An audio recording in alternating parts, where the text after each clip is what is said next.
मित्रों, आज मैं आपको बताने वाला हूँ कि गया की प्रसिद्ध नदी फल्गु नदी हमेशा सूखी क्यों रहती है। इसके पीछे बहुत रहस्य, वीडियो में बने रहो पूरा। गया की पवित्र भूमि पर बहती है एक रहस्यमयी नदी फल्गु। ऊपर से सूखी दिखने वाली यह नदी आखिर क्यों वह अंदर ही अंदर बहती है। ऐसे तो यहाँ हर साल लाखों श्रद्धालु देश विदेश से पहुँचते हैं अपने पूर्वजों की आत्मा की शांति के लिए पिंडदान करने। लेकिन सोचिए, जिस पवित्र नदी में ये तर्पण होता है वो नदी ऊपर से पूरी तरह सूखी क्यों है। आखिर ऐसा क्या हुआ था जिसने फल्गु नदी को श्रापित कर दिया। इस सूखी नदी के पीछे छिपी है एक रहस्यमयी पौराणिक कथा, एक ऐसी कहानी जिसे बहुत कम लोग जानते हैं। इस वीडियो में हम आपको बताएंगे फल्गु नदी आखिर सूखी क्यों है और वो कौन सा गूढ़ रहस्य है जो इसे आज तक श्रापित बनाए हुए है। तो इस रहस्यमयी कथा को अंत तक जरूर देखें, क्योंकि आगे आपको ऐसी अद्भुत जानकारियां मिलने वाली हैं जो न सिर्फ हैरान कर देंगी बल्कि आपके मन को भी छू जाएंगी। अगर ये कहानी आपके दिल में जगह बनाए तो इस वीडियो को प्रेम से लाइक करें और कमेंट में एक साथ लिखें, हर हर महादेव। नमस्कार दोस्तों, वायु पुराण और अग्नि पुराण के अनुसार गया में पिंडदान की मान्यता आज की नहीं बल्कि प्राचीन काल से चली आ रही है। यहाँ तक कि भगवान राम, लक्ष्मण और माता सीता भी यहाँ आए थे अपने पिता राजा दशरथ का पिंडदान करने। उस समय गया उतना विकसित नहीं था और तर्पण की सामग्री पास में आसानी से नहीं मिलती थी। इसलिए राम और लक्ष्मण सामग्री लेने समीप के बाजार की ओर चले गए और तभी सीता माता अकेली फल्गु नदी के तट पर बैठी थी। तभी अचानक एक चमत्कार हुआ, धरती फटी और राजा दशरथ की आत्मा ने अपना हाथ बाहर निकाला। एक आकाशवाणी हुई, हे पुत्री, समय निकला जा रहा है, मुझे पिंड तर्पण दो। सीता माता घबरा गईं। राम और लक्ष्मण तो अभी तक सामग्री लेकर लौटे ही नहीं थे। अब सवाल था, बिना सामग्री के पिंड तर्पण कैसे किया जाए। राजा दशरथ ने कहा, पुत्री, मुझे किसी भी वस्तु से तर्पण दे दो, भाव ही पर्याप्त है। चारों ओर देखा पर वहां कुछ नहीं था। तभी सीता माता ने निर्णय लिया। उन्होंने फल्गु नदी की बालू उठाई और उसी से पिंड तर्पण कर दिया। लेकिन एक सवाल अब भी उनके मन में था, राम और लक्ष्मण को मैं कैसे यकीन दिलाऊंगी कि मैंने सच में पिंडदान किया है। सीता माता जानती थीं कि राम और लक्ष्मण को यकीन दिलाना आसान नहीं होगा, इसलिए उन्होंने 5 गवाह बनाए, एक ब्राह्मण, गौ माता, तुलसी, वटवृक्ष और फल्गु नदी।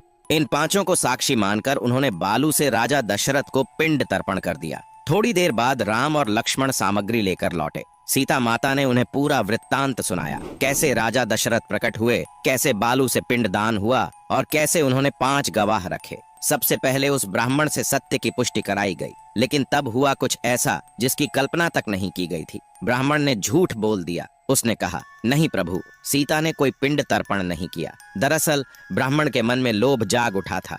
उसने सोचा, सीता माता ने मुझे कुछ दान दक्षिणा नहीं दी, अगर राम और लक्ष्मण दोबारा पिंडदान करेंगे तो मुझे धन, फल और भोग की वस्तुएं मिल जाएंगी। और इसी लालच में ब्राह्मण ने झूठ बोल दिया, नहीं प्रभु, सीता माता ने पिंडदान नहीं किया।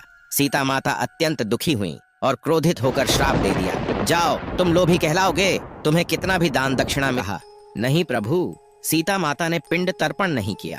यह सुनकर सीता माता का हृदय व्यथित हो उठा।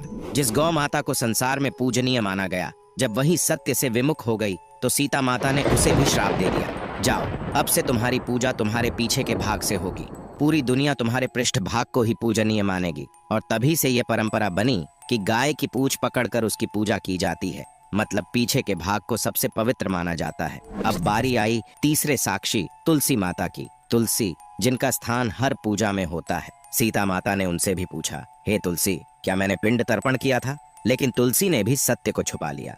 उसने सोचा, यदि राम भगवान स्वयं मुझे स्पर्श करेंगे तो मेरा सौभाग्य और भी बढ़ जाएगा, मैं धन्य हो जाऊंगी। इस स्वार्थ में उसने भी झूठ बोल दिया, नहीं प्रभु, सीता माता ने पिंड तर्पण नहीं किया। अब सीता माता का धैर्य टूट गया। उन्होंने कहा, तुलसी, तुमने भी मेरे साथ छल किया है। अब से तुम्हारा जन्म वहां होगा जहां गंदगी होगी।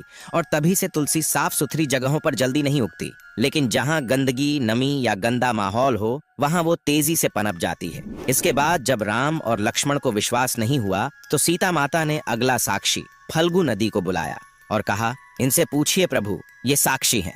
नदी के मन में भी एक इच्छा थी, काश राम मुझे छूते तो मेरा सौभाग्य और बढ़ जाता। इस लालच में उसने भी सच छुपा लिया।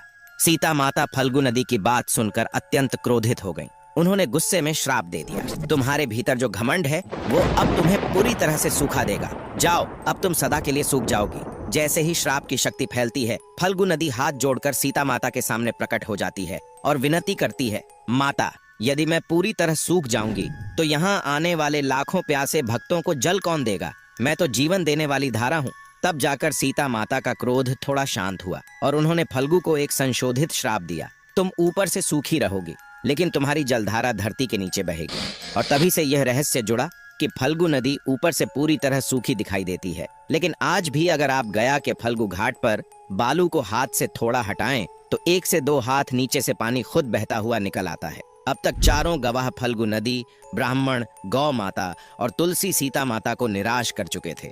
5वीं बारी थी आखिरी साक्षी वट वृक्ष की। आंखों में आंसू लिए सीता माता वट वृक्ष से बोली, हे वट वृक्ष, क्या तुम भी झूठ बोलोगे? बताओ, क्या मैंने पिंड तर्पण नहीं किया? वट वृक्ष मौन रहा, लेकिन उसका मन विचलित हो उठा। उसने सोचा, इन सभी ने अपने अपने स्वार्थ में सच छुपा लिया, लेकिन मैं क्यों छुपाऊं? मेरा कोई स्वार्थ नहीं, मुझे तो केवल सत्य का साथ देना है।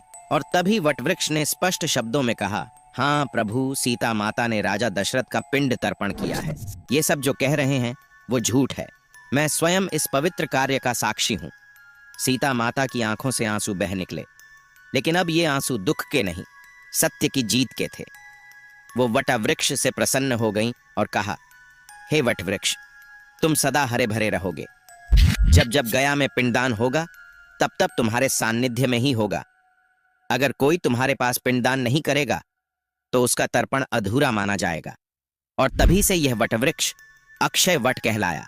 गया में स्थित वो पवित्र वटवृक्ष जो आज भी हर पिंडदान का साक्षी बनता है और सीता माता के आशीर्वाद से सदैव हरा भरा रहता है। अगर ये रहस्यमयी कथा आपके दिल को छू गई हो तो इस वीडियो को एक प्रेम भरा लाइक जरूर दें। आपका एक कमेंट जय सीता मैया हमारी आस्था की शक्ति को और मजबूत करेगा। और ऐसी ही चमत्कारिक पौराणिक कहानियां जानने के लिए